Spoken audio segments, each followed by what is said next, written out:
Hello again everyone, it's Tom aka 204 Underground, and what I'm going to be doing today is starting out a new series that I'm creatively enough titling Dubstep Theory. So what I'm going to be doing is going over and covering different parts of music production and some of the theory behind it, as well as creating synth sounds like I currently do.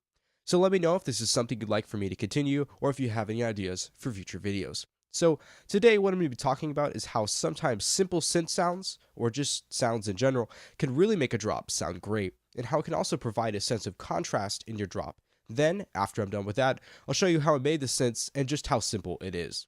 So if you're anything like me, I layer my synths excessively, especially in my drops, and normally that ends up sounding pretty good. But while I was making the second drop in this remix I just showed you, I started to jam over the track with this extremely simple synth sound that I made earlier, and it sounded absolutely perfect for that track. The simple square wave lead also provided a sense of contrast to the drop that makes it seem harder and even more epic. Think of it this way: if you had a song that went like this for the intro, and then like this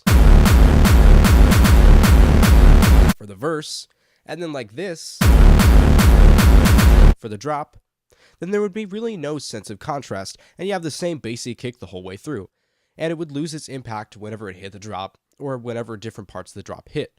So whenever you listen to the drop of the remix I just showed you, it has a heavy dubstep bass and several samples and vocals, and then it has this simple lead synth that makes the drop seem even more epic due to the contrast. So if you didn't understand anything I just said because it was horribly confusing or just confusing, then I hope you'll take away this: sometimes simple synth sounds, especially in dubstep, can sound totally epic or better.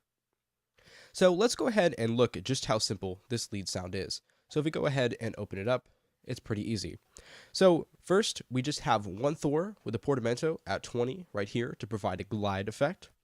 And then the oscillator section, we just have one square wave that has a pulse width of 62, which means that it's just a straight square wave. And then the filter frequency is at 6.25 to let some of those high frequencies through. Then, if we move on to the effects section, we have a 1/8 triplet delay that's tempo synced, and we also have some chorus right here with a dry wet of 20.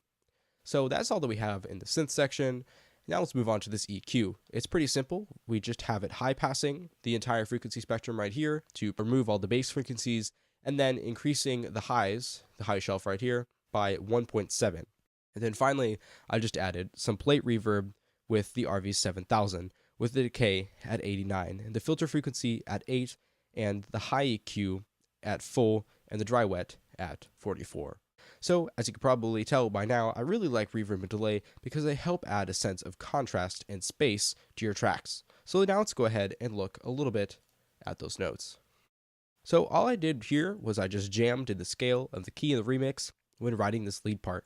And whenever I wrote the lead part, I also discovered that because of the portamento, the gliding effect, jumping between octaves sounded really cool, which you can see right here and right here.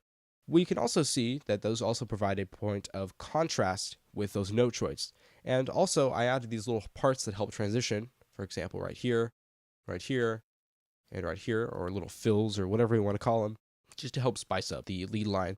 So that's pretty much it. So I hope everyone enjoyed the tutorial, and if you have any ideas for future tutorials or have a synth sound that you'd like for me to help you out with, let me know in the comments below. And as always, rate, comment, and subscribe if you liked the video to help me out.